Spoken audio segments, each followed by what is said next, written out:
Hi, welcome to Astrology and Earth Magic in our series, The Origins of Christmas. Now today we're taking it back into the astrology of all of it as we're talking about the winter solstice and why this time of year was chosen to celebrate Jesus's birth.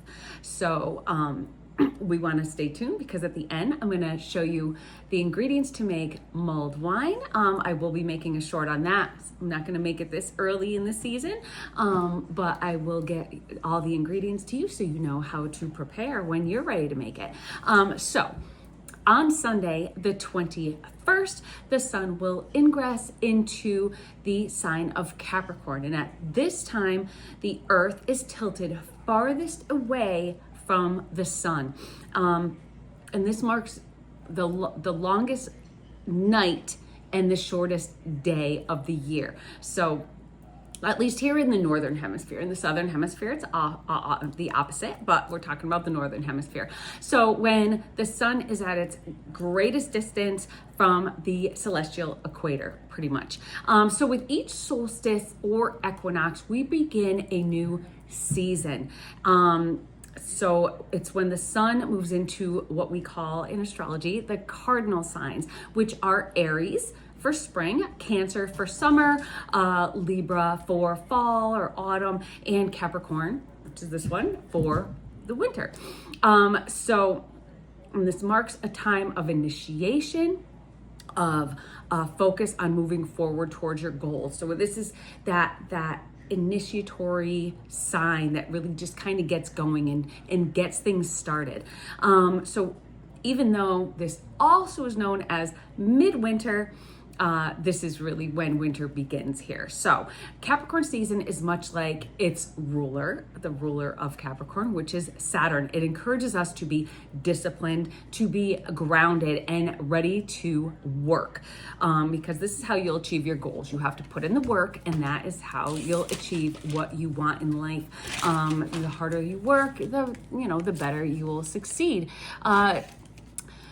Saturn, the ruler, is a cold, dry planet. And if you think about this season, it's cold. It's not dry because we have snow, but the snow isn't like wet usually. So kind of reminds me of Saturn. So it's basically what you see is what you get. It's no fluff, no whimsy. It's just reality. So it's point blank, here it is. And that's kind of the focus of this season also, because it's about really kind of just getting back to the things that are important to us. So you do have to work a little bit harder this time of year. We work harder. Animals, think of the animal kingdom, especially around here in New England, they work a little harder just to get food and water. If everything's frozen, it's a little bit harder for them. So they have to work a little bit harder. We have to clear snow, build fires for warmth if we have fireplaces, keeping food on the table, and even some professions. I know the one I'm working in currently and the one my husband works in currently, they slow down a little bit this time of year. So things are a little bit harder, money's a little bit tighter. So it's really just all about this time of year with humans in different ways and animals. It's all about raw survival. The season gives us really, though, determination and resilience to get through the darkness and to, just really put the effort in and just, I can do anything if I can do this. We have so many celebrations this time of year, at this time, because the solstice marks the shortest day. We celebrate the reemergence of the sun, and that's the return of the light, pretty much. Hanukkah we have, and that is the festival of lights. Christians mark this as the birth of the Son of God. So lots of light references in the celebrations, even if they're not just about like the solstice and the returning of the light, but you can see how they all kind of mesh together and why they picked this time of year to have these celebrations. What better time of year to have the birth of the Son of God come and save us pretty much from the horrible winter. So even before Christmas, was considered a holiday, we had Yule, and that is the next video in our series. Stay tuned for that. It's only going to be in a couple days because it's coming up fast. And Saturnalia, of course. So check that video out if you haven't. I'll link it at the end. So even dating back further than this, we have Stonehenge dating back to 2300 BC, and we have Newgrange in Ireland that is even farther back, 3200 BC. Both align somehow perfectly with the sun's position in this winter solstice. So even in these prehistoric times, these formations were created to align with the solstice. This has always had so much meaning to it, obviously, in history. So much in the way that we mark, time and dates and everything on the calendar because of the sun, moon, and the constellations. You think of months, you think of seasons. Everything's kind of based on the astrology of it all. Then the sun's position and when the planet, the sun is moving into the different zodiacs. So it can be, like I said, a difficult time of year. So we also have, first world problems, really the added stress of, worrying over buying gifts for everybody. If you celebrate Christmas and you give gifts, or even Saturnalia or whatever you celebrate, you always are, giving gifts or, having people over, getting ready, maybe overspending. Heating prices are going through the roof. They always seem to raise the price of oil this time of year. So it just gives you, those much more things to stress about. Plus it's cold. Plus if it's snowing, worrying about the weather, making sure your car's okay so you can get back and forth to work. And just having so much darkness around, it's only 4 o'clock here. It's already getting dark. It looks kind of bright outside, but it's really not. It's actually pretty dark outside already. And it is the time of the year where we see a lot of seasonal depression. But if you have that faith in that the light, that light in the darkness, that faith gives you that light in the darkness that can see you through. And really some easy ways to stay positive are just to do, just to really celebrate that light, and just to, it's a mental state. I think positivity is all in a mental state that you can create in yourself. So if you're feeling that depression, you can pull yourself out of it by doing some easy things. One I think is big is to be present and not just give presents. So be there for people, don't just see them, if you have an older relative that you only see on Christmas Day and you stop in, you talk for half an hour and then you go home. Be present, maybe visit a little bit more, visit a little bit longer, maybe a little bit more often. It's not just about giving presents, it's about giving a little piece of yourself. Set intentions like you do with New Year's resolutions, pretty much, a positive, attainable goals. Maybe create a vision board and how you can get there. Maybe a little map to where you're aiming to go, so that you can do it step by step throughout the year. Meditation and yoga is a great way to find balance and inner harmony with this imbalance of light and dark. So it's really letting those Saturn, Capricorn areas of life keep you grounded and keep your footing on the ground so you don't feel like I just can't take it anymore.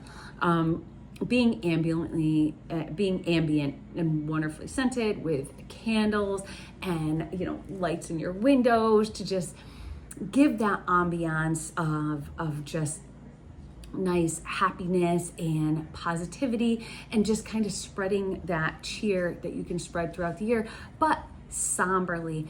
It's also about kind of just taking it down a notch, maybe spending a little bit more time inside. And that's why you put the candles in the windows, just to show like we're in here and it's welcoming and it's nice and warm. So we are going to show how to make a concoction right now. And so stay tuned for that. So today I'm going to show you how to make mulled wine. I'm not going to actually make it today. I'm going to have a short for that, like I said in the beginning of the video. So you want to definitely hit your notification bell so you'll see when that pops up. I'm just going to show you what ingredients to gather so you'll be ready to make it with me when I put that video out. So we're making mulled wine.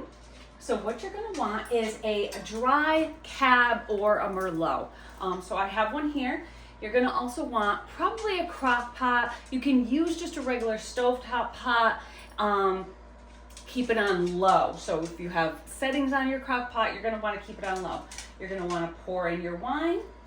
You also wanna have some kind of like maybe an apple cider. So I picked this apple. Probably not going to use that. Seems a little bit weird, but if you like a lot of alcohol, you might love that. I'm going to use apple cider. A little bit of honey to add sweetness and a little bit of amaretto.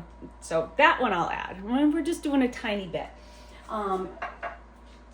Also, you want to add just a garnish because you're gonna pour this into like a punch bowl when it's ready, and it's gonna be nice and warm. So you're gonna wanna see through that bowl and you're gonna wanna see everything kinda in there. So you can squeeze in some orange. You're gonna wanna have probably 2 large oranges for this. One to squeeze the juice in, and then one to just keep in slices. And then you throw the slices in, you see them, it looks really pretty. You can even use them as a garnish on your glasses. You also want to throw in some cinnamon sticks. Ginger, I would grind it up just to give it a little bit of a little zing if you like that. Also some cloves, whole cloves. You don't have to break them up because you're really not drinking them. They're really just kind of for looks, but they add just that Christmassy flavor, so delicious. And then we have some star anise. My husband hates this, but I'm probably gonna sneak it in anyway. He's not even gonna know. He's just gonna think he knows, even though he is taping this, so he is gonna know. So it's a delicious concoction. So get your materials together and then we will make it next week. Ooh, I just can't wait to have my first sip.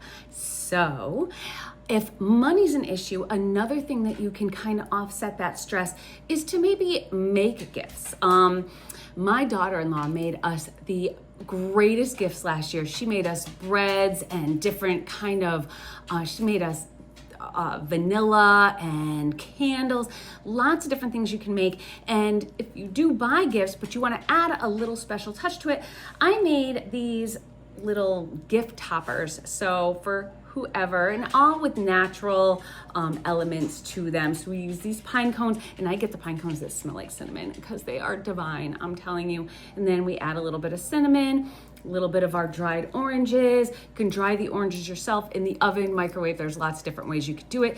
I stick them right in front of my pellet stove and they dry as my house stays heated. I also made these little gnomes, which I thought were adorable. And if you're doing it for more the Christmas religious type, I also made these little pine cone angels. So lots of fun things that you can actually make and not really spend all that much money. Like this one has really the only stuff that you purchase, and this was all just leftover from years past and different crafts I did in the past and just little pieces. So really clever if you have like a lot of little, anything extra, ribbon or anything like that, you can make a cool craft. Go outside, pick some greenery, go on a little hike while you're at it, and really just, bring up that positiveness because you'll feel really good. Even if they don't look that great, it doesn't matter. People like when you put some effort into it. So we need these little mood boosters, especially this year, because the chart for this particular solstice shows a lot of difficult challenges with the difficult aspects that it has. So we have Sun, Venus, Mars, all squaring Saturn and Neptune. So we have Sun, Venus, Mars in squaring Neptune. Then we have Jupiter square to Chiron, and we have Mercury square to the North Node. If you're not sure about the astrology and what that means, pretty much the squares with Saturn forces us to come to grips with reality And this time of year, you pretty much are coming to grips with reality. You know, if you spend too much money, all of a sudden it's like, oh shoot, now I'm broke, and how am I going to afford heat because it's also freezing? So it's really coming to grips with reality and stop fantasizing and thinking that you can do something maybe that is going to just push you too much, and really just kind of seeing through the bullshit also, because a lot of this has to do with relationships. And if you want to know a little bit more about that, you want to check out the my Sagittarius new moon video, and it tells why relationships is such a big part of this. And it is because that conjunction in the sign of Sagittarius with that new moon.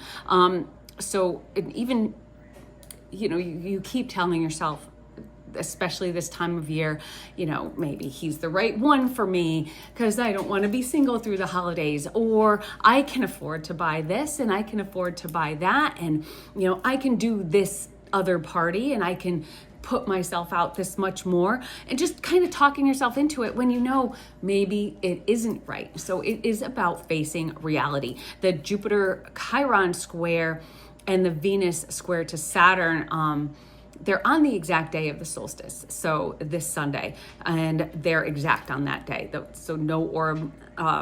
So there may be hard lessons that we have to learn coming up.